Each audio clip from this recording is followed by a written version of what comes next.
But in the process of training for swimming in general, I think like most of the public, I heard about the sewage.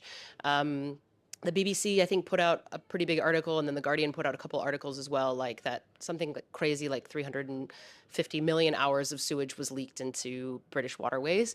And so, yeah, I think like most people who were actively swimming at the time, I was just really angry, and it made me curious and want to think a little bit more about how I could do something productive with that anger.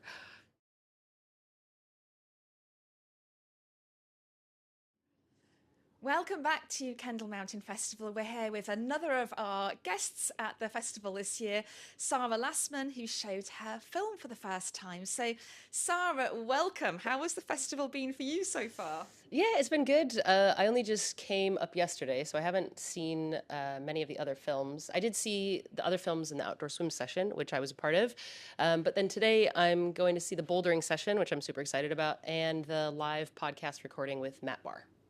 Fantastic. And Yeah. I didn't actually make it to your film because I was working, but tell us a little bit about it, and for those at home that haven't seen it as Sure. well. So it's the film is called Shit Swimmer, and as the title suggests, it kind of takes the piss out of like adventure sports. So we've framed it as like an adventure sports mockumentary. We've set it in the future, and we've imagined this future world where all of our like waterways have poo in them essentially, and swimming is illegal.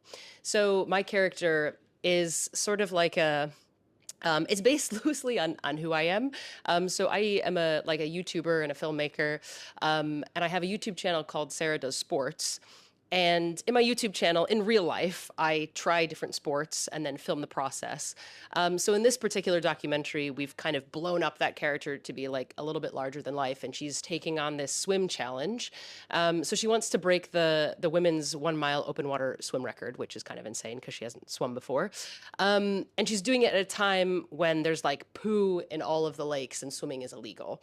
So in the process, chaos sort of ensues, and she has to figure out how to swim whilst that's illegal, and she could be arrested. And then also she's dealing with like illness from the water. So it just kind of, and we're trying to do it as well in like a humorous way to address some of the sewage issues and also environmental protesting. Yeah, exactly. And my next question was going to be around the topicality of the film because this is a huge news story and quite rightly at the moment. So obviously that inspired you. So tell us a little bit about that process of kind of getting involved in this topic. Yeah, so in real life, I sort of, I have to kind of separate like the film versus like what I was doing in real life. But in real life, I really was training for swimming, and I only just learned how to open water swim and swim in general this year. So this time last year, I couldn't swim at all. And I picked kind of a crazy distance at the start of my training. So I was like, I want to do something between like 5 and 10 miles. And it just wasn't happening, just because you have to like learn the technique and then get acclimatized to the cold water, and then also get comfortable in the open water. So I had to adjust the goal, and also then adjusting it was like, well, let's turn this into something a little bit more interesting. But in the process of training for swimming in general, I think like most of the public, I heard about the sewage.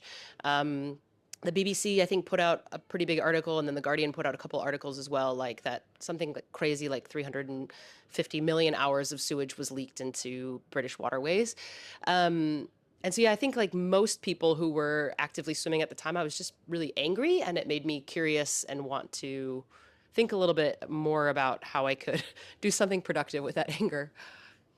Yeah, and I know that you mentioned that you live in Penrith, so you are based in the Lake District up here. And I know we had a speaker earlier on in the festival talking about the campaigns around Windermere and trying to clear up Windermere. So is that something that's close to your heart? And have you been training in the lakes here? Yeah, I've been training in Ullswater mostly because that's the local lake in Penrith. And in the film Shit Swimmer, we imagined in 2028 that there's like literally poo floating in the water.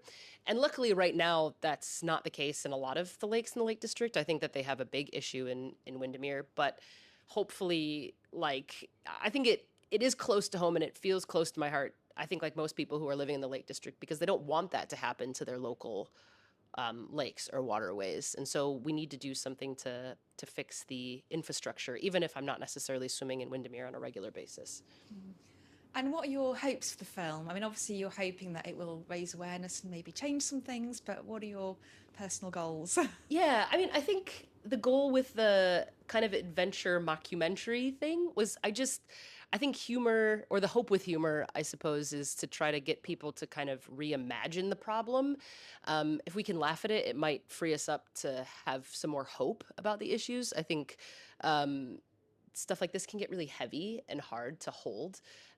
So I just hope that the film, like, I want it to make people angry, but I also want it to give people a sense of humor and lightness, and then help. Hopefully, that can empower them to, and myself, to maybe do something more about it. And where can people see the film? So people, I think they should be able to watch it on the Kettle Mountain Festival player, because we just had it showing at the outdoor swim session. So that's over now. And then once I get the go ahead, I'll actually release it on my YouTube channel. So my YouTube channel is called Sara Does Sports. It's just SARA does sports. And then there's two S's in does sports. So it's just, yeah, if you just search for that on YouTube, you should be able to find it, and it'll be on there once the festival's over. Fabulous. And last question, what have you enjoyed around the festival this year, and what have you still got to go and see? Yeah, so I mean, I think it's just really cool. Like I'm a recent transplant to the Lake District, so I haven't lived here super long.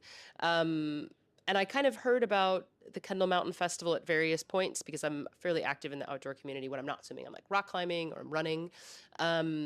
So it's just been cool to like be here and sort of be part of it. And I sort of stumbled into it. So yeah, I like the energy, I like the vibe, and I'm excited to see the climbing films later today, and then also listen to the live podcast recording with Matt Barr. Fabulous. Well, have an amazing day, Sarah, and best of luck with your film. I can't wait to see it. And thank you for joining us.